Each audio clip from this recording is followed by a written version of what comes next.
listen.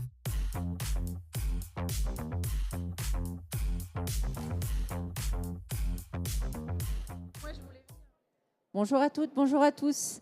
Merci de nous rejoindre pour assister à ce baromètre, cette restitution de baromètre de perception des chargeurs avec la douane. Et on se retrouve pour un regard croisé entre la Direction générale des douanes et droits indirects et les chargeurs. Alors, la direction, elle est représentée par Benjamin Beau, qui est chef de section processus import, export et e-commerce, Direction générale des douanes et des droits indirects. Heureusement que j'ai une anti-sèche. Bonjour Benjamin. Et à droite, j'ai Alicia Boissière qui est responsable douane au sein du groupe EDF et qui est présidente de la commission douane et commerce international de l'AUTF. Bonjour. Alors, ensemble, on va revenir un peu sur ce baromètre et hop, voilà, ce baromètre, il se découpe en plusieurs thématiques. Est-ce que vous pourriez déjà, Alicia, nous dérouler un peu, nous faire un état des lieux sur la façon dont perçoivent les douanes? Et pourquoi on a fait le baromètre? Voilà. Alors, on a fait un baromètre côté douane parce qu'on avait l'habitude de faire un baromètre sur les autres secteurs liés au transport. Et un besoin est né il y a à peu près 3 ans. Donc, les chargeurs et les douaniers d'entreprise ont sollicité l'AUTF pour réaliser la même chose. Et voilà, ça traduit. On a fait plusieurs blocs. On ne les abordera pas tous parce qu'en 30 minutes, on ne peut pas faire tout le détail. Mais on va se concentrer sur quelques sujets spécifiques. Alors, ce baromètre, il a été réalisé dans un contexte un peu particulier. Aujourd'hui, est-ce que vous pourriez nous rappeler un peu dans quel contexte évoluent les chargeurs face à ce volet douanier? Quelles difficultés ils rencontrent de façon très concrète et actuellement? Et puis, si on se projette un peu, les défis à relever. Alors, ça fait beaucoup de questions, Lorraine. Vous avez 3 heures. D'accord. Je pense que j'apprends rien à personne en disant que le paysage douanier actuel, il est quand même marqué par une forte instabilité réglementaire, on peut le dire, un protectionnisme mondial accru, des tensions géopolitiques qui nous impactent au quotidien, et aussi une modernisation des outils douaniers, des systèmes, qu'ils soient européens et aussi français du coup. Donc on est dans ce paysage actuel un peu en mouvance où l'anticipation est de plus en plus difficile.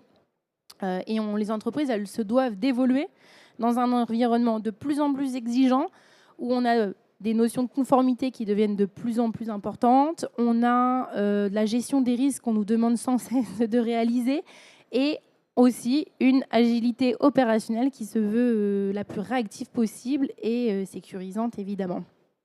Et alors, si on s'intéresse plus particulièrement aux résultats de ce baromètre AUTF qui a été réalisé avec le soutien d'Eurogroupe, si on déroule un petit peu ces items. Alors, on peut dire déjà aussi que la note de cette année, enfin de la perception de 2025, elle est sensiblement similaire à celle de l'année précédente. Donc on s'y attendait pas forcément, mais sur les items, on a les 2 premiers blocs, on les développe pas forcément ici. On a une qualité, la meilleure note, on a une qualité de la relation avec les prestataires les RDE, donc les représentants en douane enregistrée, qui a obtenu une très bonne note de 7,5 sur 10. En revanche, la qualité de la relation avec les expressistes, elle est encore un petit peu défaillante pour les opérateurs, ceux qui ont répondu en tout cas au baromètre, puisqu'elle obtient la note la plus minimale, la plus basse du baromètre de 4. Donc, il y a encore des choses à travailler avec les expressistes pour que les opérateurs, les chargeurs soient satisfaits. Voilà à peu près. Et après, on va détailler, je pense, les autres items, on les détaille un peu. Exactement. Donc, on va commencer, on va faire le zoom sur la qualité de la relation avec l'administration des douanes. Donc, l'AUTF, elle, a une relation étroite avec l'administration des douanes via une convention bilatérale. Et on voit que là, la qualité de la relation, elle est notée à 7,3, qui est un chiffre identique à celui de l'an passé. Comment on explique cette continuité? Alors pour être honnête, je ne l'explique pas. On s'attendait à ce que la note soit un peu plus basse que l'année dernière, au vu de l'année qu'on vient de vivre. Après, elle s'explique. Donc ça, c'est la première réponse un peu à chaud. Après, quand on prend le temps de comprendre, on se rend compte que malgré les difficultés qu'on a eues en 2025, l'administration des douanes, elle a quand même été présente. Elle a accompagné chacun des opérateurs à son niveau avec ses difficultés et ses moyens.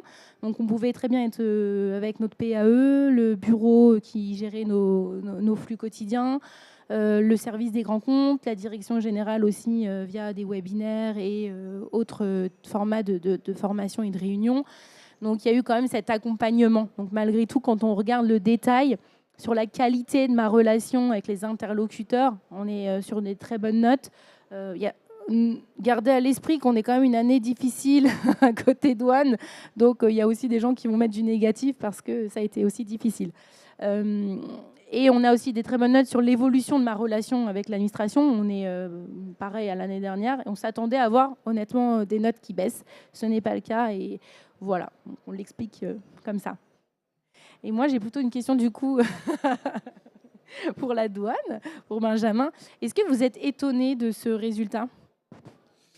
Alors, non, je ne suis pas vraiment étonné du résultat. Vous allez me dire que vous allez être étonné que je ne sois pas étonné, mais en réalité, je suis plutôt étonné de la stabilité de la note. En réalité, parce que comme vous l'avez indiqué, on aurait pu imaginer qu'elle baisse au regard de l'année 2025 qu'on a connue. L'année 2025, ça a été une année de changement majeur pour les professionnels du dédouanement. On a fait la bascule des systèmes de dédouanement à l'import, à l'export. C'est quelque chose qui était attendu de longue date. Et comme dans tous les changements ici, je dirais de grande ampleur, on a rencontré beaucoup d'imprévus et de défis. On a eu une performance parfois du système qui a été aléatoire, pas mal d'anomalies fonctionnelles. Et puis, il y a l'appropriation du nouvel outil qui est de toute façon un défi en soi, quand bien même tout aurait marché parfaitement. Donc pour moi, le baromètre, il illustre plutôt la confiance que les opérateurs en fait, ont dans leurs interlocuteurs de proximité, enfin l'ensemble de la communauté douanière. Et c'est intéressant de noter que ce qui suscite le plus d'inquiétude, c'est plutôt l'évolution de l'environnement réglementaire et l'accompagnement en réalité de la douane. Il vient compenser en fait ce contexte, je dirais à la fois incertain et très évolutif d'un point de vue IT et réglementaire. Alors, on va continuer sur la perception des formalités et des procédures douanières. Alors là, on est à 5,1. Est-ce que ce chiffre traduit une inquiétude par rapport à l'avenir? Je pense qu'il faut faire une distinction. En fait, il y a eu, on obtient, alors je crois que c'est moins de la moyenne selon les calculs du baromètre. Ce n'est pas très positif forcément. La raison, elle tient encore une fois au contexte qu'on a expliqué plutôt en première partie. Rien d'étonnant à cela par rapport à ce qu'on vient d'expliquer. L'évolution, on a juste un sujet, je crois, sur l'évolution. Le coût des prestations douanières tend à baisser, on est forcément négatif, mais en même temps, vu l'année 2025 et vu le contexte économique qu'on est en train de vivre, les prestations sont de plus en plus lourdes, donc ça demande de plus en plus de gestes aussi de nos prestataires. Donc forcément, ça a une répercussion. Et les chargeurs qui, eux, notent ça, ils ne sont pas contents d'avoir des hausses de coûts sur ce sujet. Et moi, on n'est pas sur la déclaration en douane tend à devenir plus simple. Donc on est à la moyenne. Je pense que ceux qui ont vécu de manière opérationnelle la bascule Delta G, Delta I, on s'est dit où est la simplification, comment on l'intègre. J'ai plus l'impression de savoir comment la faire. J'ai pas l'impression qu'on me simplifie mes process et ma manière de déclarer. Du coup, moi, ma question, Benjamin, elle va être un peu fâcheuse, mais est-ce qu'aujourd'hui, on peut réellement parler de simplification douanière pour les opérateurs? En fait, pour moi, ce n'est pas du tout une question fâcheuse parce qu'en réalité, je vous rejoins, le terme de simplification, il est trompeur. Enfin, l'administration, elle ne se situe pas nécessairement dans une logique de simplification. Pour nous, l'environnement réglementaire, il se complexifie car les enjeux, ils sont majeurs. Le consommateur est de plus en plus exigeant sur le respect des normes, qu'elles soient techniques, sociales, environnementales. Et le législateur, il s'adapte aussi à cette exigence du consommateur. Et donc, ce qu'on veut dire, nous, c'est que toutes ces nouvelles obligations, elles impliquent en fait des responsabilités nouvelles en fait pour l'ensemble de la chaîne logistique, du fournisseur jusqu'à l'importateur. Et en fait, ça signifie plus de données à fournir lors de la réalisation des formalités de dédouanement et une meilleure maîtrise du sourcing en fait pour fournir aux autorités douanières la bonne documentation. Donc, en fait, pour la déclaration en douane, l'objectif, c'est d'avoir plus de données pour nous, pour qu'on soit en capacité de faire des contrôles qui soient plus efficaces. Et quelque part, c'est peut-être un petit peu... vous allez peut-être trouver ça un petit peu excessif, mais c'est aussi pour répondre aux attentes du citoyen, en réalité. Et c'est dans cette optique-là, en réalité, que les évolutions réglementaires de la douane, elles se situent, et c'est comme ça qu'il faut les percevoir. Pour parler du volet plus procédure, je trouve que le résultat projeté, il illustre le fait que la douane, en fait, elle doit encore renforcer, à mon avis, sa pédagogie vis-à-vis des opérateurs. Alors, il y a certains sujets qui sont assez, en réalité, plus aisés à appréhender, désormais aussi grâce à la communication qu'on fait sur notre site internet. Vous avez parlé des webinaires, l'accompagnement de notre réseau. Il y a des sujets qui sont bien appréhendés, les accords commerciaux, les suspensions tarifaires. On communique beaucoup sur ces sujets-là. On communique un peu moins, à mon avis, sur des sujets régimes particuliers. Donc les régimes particuliers, ils impliquent des droits, mais aussi des obligations pour les opérateurs. C'est des procédures qui sont un peu plus complexes à mettre en place, mais qui, pour le coup, permettent de faire bénéficier les professionnels du dédouanement de véritables gains. Et je pense que là-dessus, pour le coup, on a des marges de progression dans notre manière de les valoriser. Et c'est peut-être aussi pour ça qu'elles sont encore perçues comme complexes. Voilà. Merci. Eh ben, vous avez prononcé le mot contrôle. Oui. Donc j'enchaîne sur la perception des contrôles et contentieux. Là, on est à 6,1. Alors, on explique qu'est-ce qu'elle signifie, cette note. C'est pas extraordinaire, mais je pense qu'aucun opérateur n'aime être contrôlé. Donc voilà, c'est aussi, ça tient à cela. Je reviens sur ce que Benjamin disait. Il y a plus de données, donc c'est pour faire plus de contrôles et mieux cibler. C'est un peu le plus de contrôles qui nous inquiète aussi. Pourquoi ? Parce qu'en 2025, on a eu le sentiment d'avoir eu moins de contrôle avec tout ce qui s'est passé, les changements. L'administration était occupée peut-être à accompagner sur le changement des outils informatiques. Et il y a eu un sentiment, je ne sais pas si les chiffres révèlent cela, mais en tout cas, le sentiment et les retours côté chargeur sont moins de contrôle. Donc 2026, forcément, crainte qu'il y ait de plus en plus de contrôle et la tendance semble se confirme sur l'impression, en tout cas. Comme on l'a déjà vu, en fait, il y a beaucoup de réglementations, on a beaucoup de changements, beaucoup d'anticipation, on a de l'intégration à faire sur plusieurs sujets, ce qui laisse aussi de moins en moins de temps en interne, ne serait-ce que pour des contrôles internes entreprises et du coup pour les contrôles aussi douaniers. Un contrôle douanier nécessite aussi qu'on réponde à l'administration dans un délai parfois court quand on est isolé et qu'on a une charge de travail déjà conséquente. Et voilà, ça nous permet aussi de dire, si ce n'est pas une note formidable, mais bon, voilà. Le nombre de contrôles douaniers baisse, la réponse est pour les opérateurs non. Leur traitement est plus aisé, rapide, bon, c'est mi-figue, mi-raisin. Et en interne, les amendes sont bien comprises, acceptées plus tôt, parce qu'en fait, généralement, on a aussi tout l'explicatif de l'administration dans le procès-verbal de notification d'infraction qui permet de le comprendre. Voilà. Et il y a encore des craintes.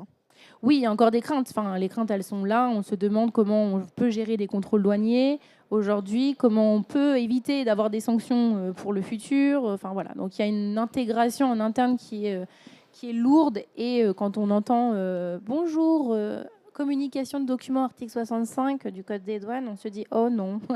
Voilà, cette crainte, c'est celle-ci, c'est de ne pas avoir le temps de répondre correctement à l'administration et ne pas de vouloir forcément entraver le contrôle, ça n'a rien à voir. Et je crois que la note, il y avait une note qui était les chargeurs anticipent, j'avais un chiffre, moi plus de 62%, une hausse des contrôles avec les risques associés dans un contexte d'évolution géopolitique, de modernisation. Vous, qu'est-ce que vous en pensez de votre côté douane ? Est-ce que c'est un sentiment partagé ? Alors je comprends que ça puisse être un sentiment parce qu'effectivement il y a une année 2025 qui a été assez particulière où je n'irai pas jusqu'à dire qu'il y a eu de l'autocensure des services douaniers, mais peut-être pas effectivement un fonctionnement nominal des services de contrôle. Pour autant, je ne partage pas forcément l'analyse selon laquelle on va multiplier de manière très importante les contrôles en 2026, parce que, encore une fois, pour nous, l'objectif, c'est d'améliorer le ciblage des contrôles. Donc, si les process sont bien maîtrisés, je ne dis pas que c'est facile à faire, parce que vous avez évoqué les enjeux de contrôle interne, et c'est très intéressant aussi d'avoir ces éléments-là en tête pour nous. L'objectif, c'est que si vous êtes fiable, entre guillemets, vous avez moins de contrôle. Donc, nous, on va se concentrer sur les opérateurs et les opérations les moins fiables sur la base de critères objectifs. Après, il est vrai que si on multiplie les réglementations sectorielles, nécessairement, il y aura plus de contrôle, puisqu'en fait, c'est des réglementations sur lesquelles on exige plus de documentation, on exige les fameux documents d'ordre public, dont on parle assez souvent. Et donc là, il y a une opération de vérification du document, de la cohérence des données de ce document avec les données de la déclaration en douane, mais ces données, ces contrôles, en fait, sont largement automatisés à travers ce qu'on appelle le GUN, demain Certex au niveau européen. Donc pour nous, pour un opérateur fiable, l'évolution supposée, elle est neutre. Je dirais que l'enjeu de sécurisation des opérations, à notre sens, il se situe plus en amont. Et donc la hausse des contrôles, voilà, n'est pas une fatalité, j'ai envie de dire. Bon, ça, c'est votre position. Non, mais ça, pareil, ça peut faire peur. Vous parlez de fiabilité. Enfin, voilà, il faut qu'il y ait plus de fiabilité. Il y aura plus de vérification. Comment est-ce qu'on accompagne... Non, je ne dis pas parce qu'il y a plus de fiabilité, il y aura plus de vérification. Je dis le contexte fait qu'il y a plus de vérification. Et ensuite, si on est plus fiable, effectivement, l'idée, c'est pas d'être ciblé de manière massive par des contrôles. Si demain, on développe, dans le cadre de la réforme de l'Union douanière, le Trust and Check, l'OEA, etc., on peut en parler. Ce n'est pas encore un dispositif qui est peut-être totalement satisfaisant de votre point de vue, mais l'objectif, c'est quand même celui-ci. C'est qu'on ait une approche différenciée, je dirais, pour des opérateurs qu'on va considérer des opérateurs de confiance. Donc, on ne peut pas avoir une approche, je dirais, générale en disant tous les opérateurs vont avoir plus de contrôle en 2026 parce qu'ils vont rattraper l'année 2025. C'est juste ça que je conteste, entre guillemets, quoi. Et comment on peut les rassurer, les accompagner, les chouchouter, les charger? Après, au risque de me répéter, pour moi, la manière de le rassurer, c'est limiter l'impact opérationnel des contrôles douaniers, c'est d'anticiper le dédouanement en lien avec tous les acteurs de la chaîne logistique, les fournisseurs, les transporteurs, les RDE ou les services douanes internes, le cas échéant. Donc si vous vous mettez en situation de fiabiliser vos opérations, et là encore c'est un enjeu interne, comme l'a dit justement Alicia, on comprend que ça ne soit pas évident, mais dans ce cas-là, les contrôles douaniers, à notre sens, ils ont vocation à être moins fréquents. Voilà. Très clair. Oui. Non, mais il y aurait à dire sur ce sujet, puisque on sait que le sujet OEA, par exemple, c'est la perception, encore une fois. C'est qu'on est OEA, on est censé être un opérateur plus fiable que ceux qui ne le sont pas, donc avec une structuration, une maturité douanière forte. Et ils n'ont pas le sentiment d'être moins contrôlés. Donc en fait, c'est aussi le message sur l'OEA, c'est pourquoi contrôler un OEA sur un flux qui est, sensiblement le même, avec pas une hausse ou une baisse de la valeur ou des quantités qui pourraient mettre un warning côté administration. Ça, c'est des vraies questions, c'est plus général, mais c'est aussi ça qui est là, sous la crainte, la crainte sous-jacente des opérateurs, ça vient en fait de tout cela. Ah ok, ouais, je comprends. Alors maintenant, on passe au rôle de responsable douane dans l'entreprise, qui n'est pas une mince affaire. Je crois qu'on veut tous changer de métier. Donc, comment est-ce qu'on aborde sereinement, avec calme et bienveillance, ce rôle au sein de l'entreprise aujourd'hui? Je crois qu'on aime notre métier, donc ça nous aide aussi à rester serein et calme et toujours passionné. La note, elle est évidemment pas très positive. Enfin, elle est pas. C'est un peu au-dessus de la moyenne. Pourquoi? Je pense que c'est aussi lié à tout ce qu'on vient d'expliquer. En fait, un contexte très particulier, beaucoup de choses, beaucoup de réglementations diverses et variées qui arrivent dans notre périmètre, qu'on ne sait pas forcément naturellement gérer. Quand on a dû mettre en place le MACF avec les calculs et les formules et d'aller récupérer les données fournisseurs, par exemple, c'est arrivé quasiment chez les douaniers d'entreprise en première porte, quoi. Donc tout ça, on dit gérer les compétences internes en matière de douane. On se dit, mais ça devient de plus en plus difficile. Là, la note le démontre, puisqu'on n'a même plus le temps aussi de se former. 2025 a été une année où on s'est moins formé. D'ailleurs, il faut continuer de se former. Il faut continuer de régulièrement de se mettre à jour sur certaines notions. Le b.a.-ba, hein, le pilier de la douane, on croit tous les maîtriser. Un petit rappel, nous on le fait, c'est plutôt intéressant et ça, le plus grand nombre est toujours très content. Et après, pour répondre plus techniquement à comment, Lorraine, la question c'était comment on aborde ce rôle, je crois qu'on l'aborde en en traçant sa route et en essayant de ne pas sortir de cette route, c'est-à-dire adopter aussi, quand on le peut, une posture stratégique plus qu'opérationnelle. La douane, c'est de l'opérationnel, mais maintenant, si on n'arrive pas à prendre un peu de hauteur et qu'on n'arrive pas à structurer correctement ces flux en regardant le contexte mondial, vous allez faire l'opérationnel, mais vous allez passer à côté de plein de choses. Donc ça, je pense que c'est le premier point. Ensuite, on a évidemment s'appuyer sur tout ce qui nous arrive, hein, là, tout ce qui est digitalisation, ça peut nous aider au quotidien. On n'est pas forcément les équipes les plus riches en termes de ressources en interne.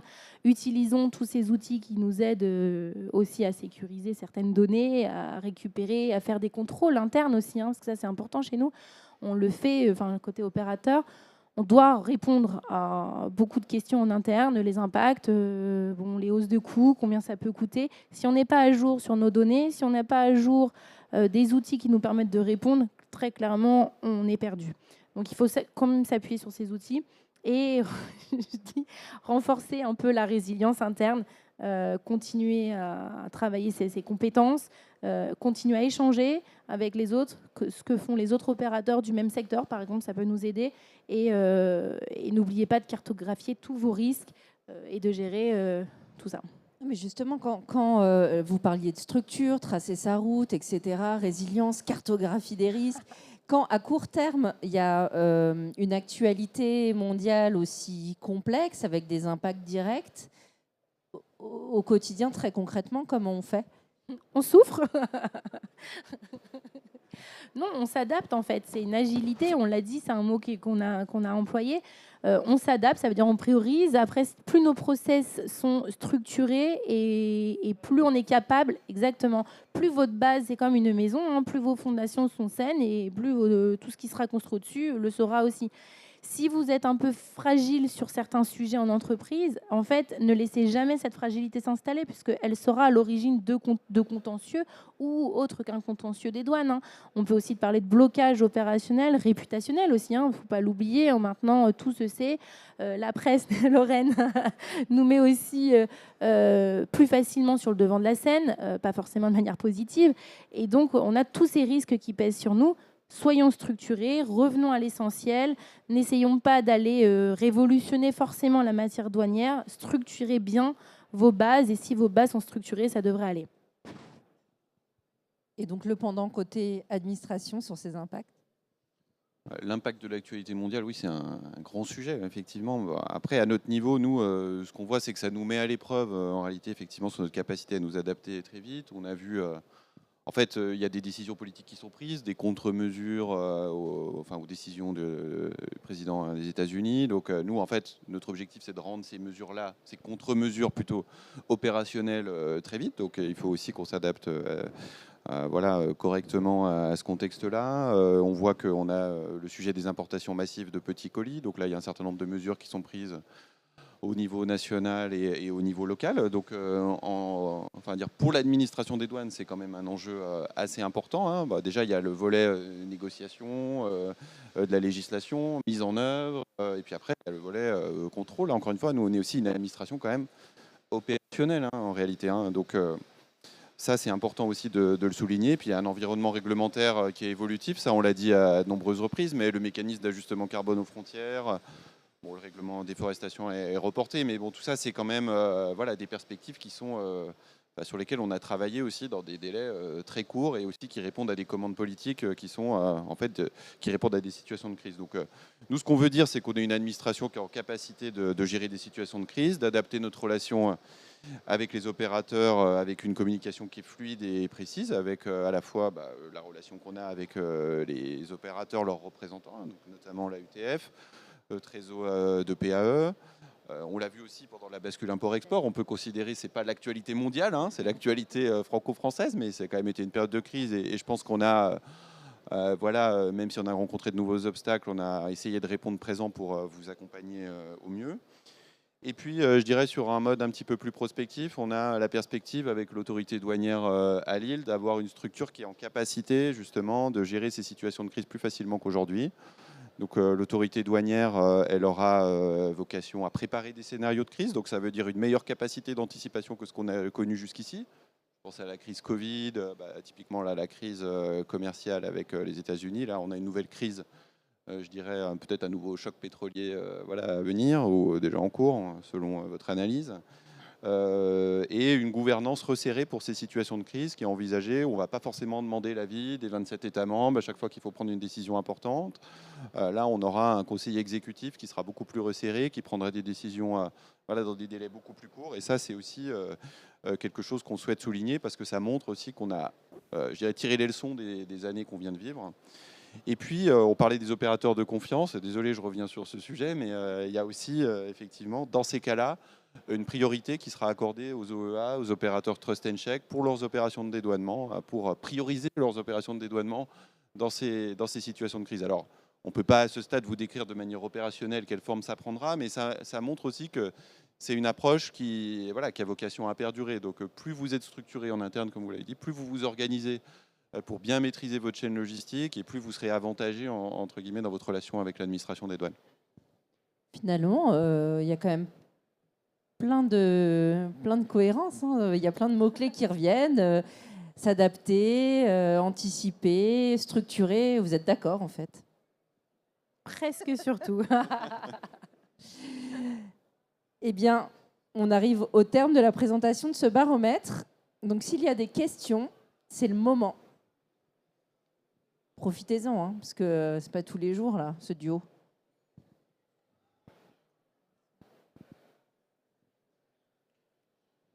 Quelqu'un qui arrive.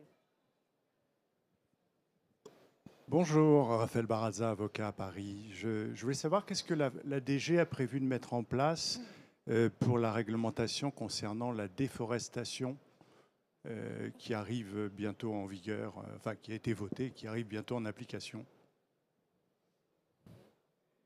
Qu'est-ce qu'on a prévu de mettre en place, c'est-à-dire en termes d'accompagnement? Oui. Bon, je peux pas, je vous cache pas que dans le détail, ça va un peu au-delà des périmètres que je suis au quotidien, mais en fait, le sujet déforestation, c'est un sujet quand même qu'on a pas mal anticipé. On a déjà produit quand même pas mal de documentation sur le sujet.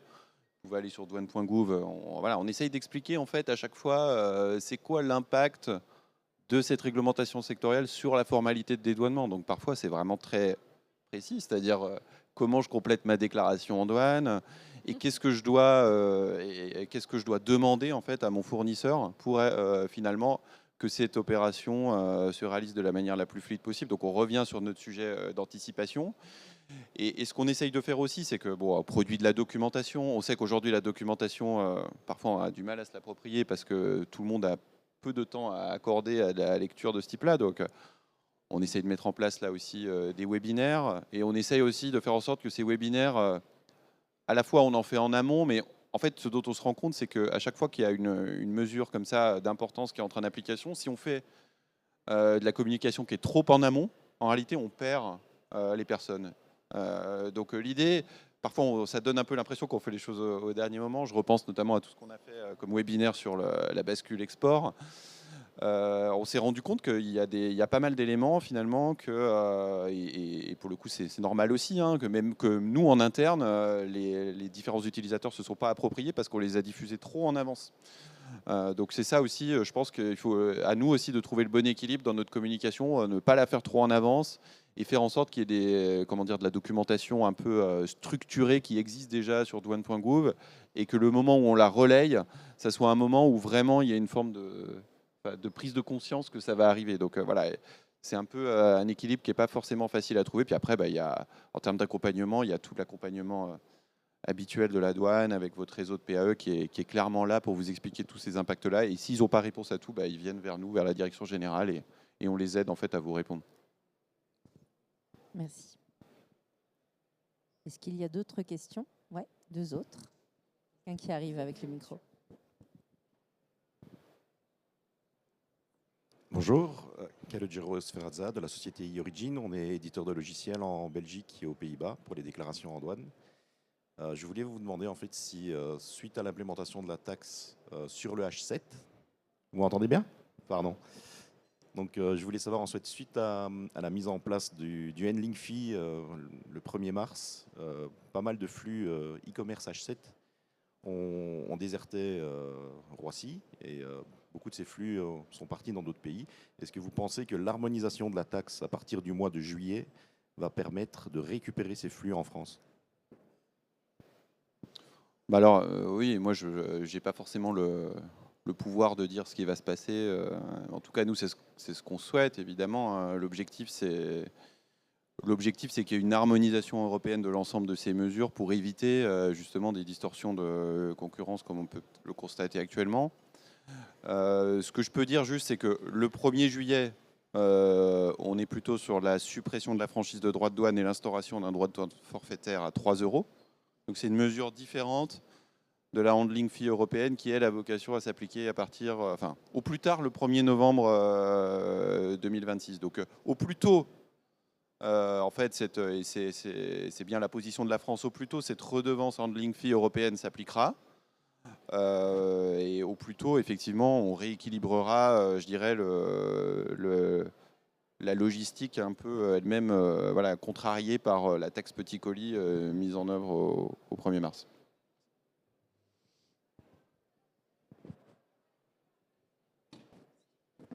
Bonjour, Laurine Baheux, je suis de la société Oriba, je suis un chargeur, je suis présidente de la commission aérienne de la UTF. Moi j'ai plusieurs questions, c'est surtout sur l'accompagnement.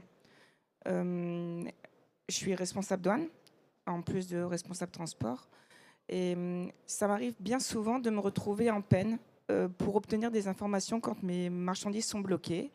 Quand je ne sais pas à qui demander, je ne sais pas quoi faire pour débloquer les situations, je ne sais pas qui secouer, très clairement.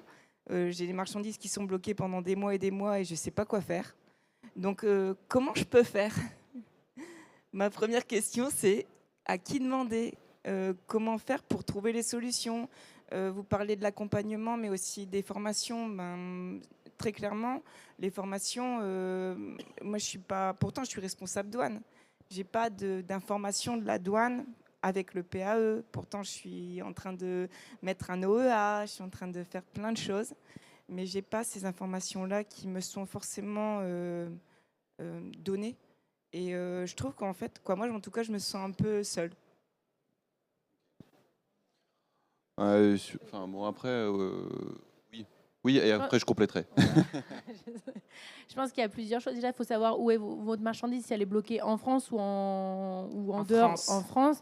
Après, dire qu'on n'a pas d'accès, ça semble un peu étonnant, mais c'est la vérité. Parfois, on ne sait pas. Mais sur le point de contact, on avait déjà eu cette question en commission, justement, à UTF, côté douane, où, en fait, quelqu'un cherchait aussi à avoir des informations parce qu'une marchandise était bloquée.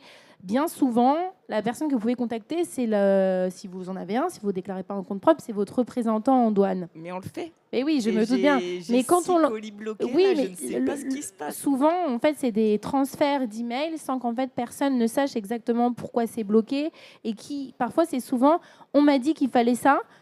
Et ça se transforme par la douane a demandé que, la douane a bloqué. Parfois, ce n'est pas la douane qui bloque, c'est des situations qu'on a évoquées plusieurs fois. Parfois, c'est vraiment une question de procédure interne entre nos intermédiaires, qui ne sont pas forcément d'ailleurs les nôtres, c'est les intermédiaires sur notre flux, et c'est eux qui bloquent parfois. Et quand c'est la douane, souvent, on a l'information de la raison du blocage. C'est soit ça nous est donné au RDE, soit via nous, normalement, sur la raison du blocage. Oui. Et après, sur les formations... On là, en l'occurrence, la douane ne forme pas en douane, en fait. C'est pas. Non, c'est pas les. Mais alors, forme pas, mais si, parce que ce sont aussi des outils. Oui, mais c'est de l'accompagnement. Mais comme moi, je fais beaucoup les webinaires, donc c'est aussi une forme de formation. C'est une formation parce qu'en fait, c'est une formation continue. On continue d'apprendre. Mais donc, c'est plutôt sur. Je sais que c'est de l'accompagnement. Vous appelez ça de l'accompagnement, mais c'est aussi de la formation. Oui, non, on se forme aussi. Hein. Mais très clairement, quand moi, avec mes RDE, j'ai été secouée de toutes les façons, je sais qu'ils n'ont pas de réponse. Donc, je ne sais pas ce qui se passe. Mais donc, hormis d'aller directement en douane, d'aller voir ce qui se passe moi-même, mais c'est pas la première fois que ça m'arrive. Et je sais que est-ce qu'on a pareil, comme on passe par un R2, on n'est pas en direct. Donc, comme on n'est pas en direct, est-ce qu'on peut se permettre d'aller voir les douanes en disant, bah voilà, je suis un chargeur, est-ce que ça va pas être mal perçu? Il y a aussi ce regard-là. On se dit, est-ce qu'on va pas aller un peu s'attirer les foudres de guerre si on y va et En fait, nous, on n'est pas là pour juger de votre relation commerciale avec votre RDE, hein. Enfin, je veux dire, si vous sollicitez un PAE, il vous donnera l'information qu'il peut vous donner. Effectivement, sur un contrôle, on ne peut pas rentrer à un niveau de détail forcément qui est celui que vous attendez, vous vous en doutez. Mais en tout cas, moi, je rebondirais plutôt sur le volet formation. Vous dites qu'on fait des webinaires, mais ce qui m'interpelle plus, c'est que vous avez l'air de dire que vous avez des difficultés à trouver de l'information réglementaire. très clairement, vous C'est parliez ça tout à l'heure des entrepôts sous douane. Moi, je cherche aujourd'hui à faire un entrepôt sous douane avec une suspension de TVA. Et ben, comme c'est pas les mêmes services, je suis en bis un peu sur les deux. J'arrive pas à trouver forcément Là, en les principe, informations. votre PAE, il fait le lien. Enfin, je veux dire, un PAE, il n'est pas siloté par type de réglementation, hein. Donc, en principe, il est supposé vous accompagner. Alors, moi, j'ai pas de détails sur le sujet en question, mais en tout état de cause, là-dessus, l'accompagnement, pour moi, il est totalement transverse sur tous les sujets. Après, je peux convenir effectivement que notre site internet, a des marges d'amélioration, que peut-être vous trouvez pas toute l'information que vous souhaitez, mais pour le coup, on documente quand même beaucoup la réglementation. On essaye de produire des supports qui soient pédagogiques, mais c'est sûr que ça remplacera jamais une formation que vous pouvez avoir par ailleurs. Parce que, encore une fois, c'est pas la vocation de l'administration, mais nous, par contre, on s'oblige, et c'est bien normal, hein, à relayer, on va dire, la réglementation d'une manière plus simple. Ça passe par des instructions, parce que finalement, parfois, les instructions, d'ailleurs, c'est un sujet intéressant. On nous en a souvent parlé, pendant la bascule import-export. Ah, quand est-ce que sortent les instructions, etc. Et c'est bien légitime, hein. Mais l'administration, quand elle publie des instructions, en fait, elle ne fait que réécrire d'une manière, je dirais, plus claire que ce que le législateur, la volonté du législateur, en fait, hein, en étant un peu plus précis, effectivement. Mais voilà, ça, c'est une première approche pédagogique qui est quand même non négligeable de l'administration. Donc, des instructions, des webinaires, des supports divers et variés, que ce soit sur douane.gouv ou autre. On produit beaucoup de choses. Mais je vous rejoins dans le fait que c'est pas une formation, en effet. Non, mais par contre, c'est bien fait. Et c'est suivant aussi les PAE. Parce qu'en fait, tout ne se fait pas non plus au même endroit. Donc moi, je sais que j'ai des infos avec le PAE avec lequel je travaille et je les trouve très bien. Pour le coup, ils sont très compétents, très réactifs. Quand ils ne savent pas, ils vont chercher les informations. On a d'autres bureaux, c'est un peu plus compliqué parce que c'est pas le même public, c'est pas les mêmes demandes, voilà.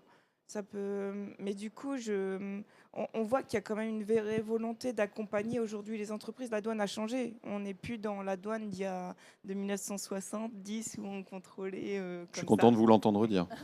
Mais du coup, c'est vrai que, en tout cas, moi, je le note depuis que j'ai commencé, ça fait 25 ans, et où j'étais déclarante en douane, et aujourd'hui, ça n'a plus rien à voir. C'est vraiment, je trouve que c'est bien. Mais c'est vrai que des fois, on se sent... Moi, je me sens un peu seule. Voilà. Merci. On peut faire une ouverture aussi sur... On dit que le métier de douanier, c'est un métier qui a changé et qui va encore changer dans pas longtemps. Quand on lit le règlement de la réforme du Code des douanes de l'Union, parfois on se dit, mais...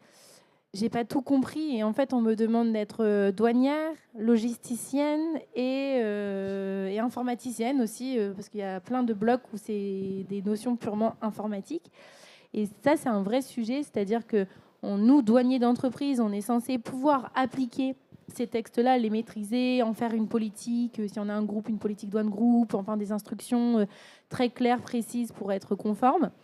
Et en même temps, il y a toute une partie maintenant qui semble nous échapper parce que notre métier principal, c'est d'être douanier d'entreprise et pas d'être informaticien ou logisticien.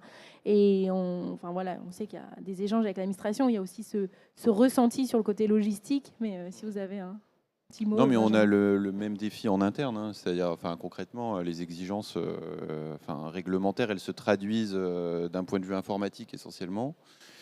Et donc nous-mêmes, hein, on a un enjeu de compréhension, on va dire, typiquement des spécifications que la Commission européenne déploie en fait pour voilà, nos systèmes de dédouanement, Delta IE, SDS, etc. Et demain, ça sera la même chose avec le Data Hub. Donc tout ce qu'on peut faire, nous, c'est, puisqu'on a la formation en avance de phase, entre guillemets, c'est se l'approprier le mieux possible pour derrière vous faciliter la tâche, quoi. Ok, merci. Moi, je propose qu'on conclue sur cette note très positive. Voilà. Merci beaucoup. Merci à tous les deux.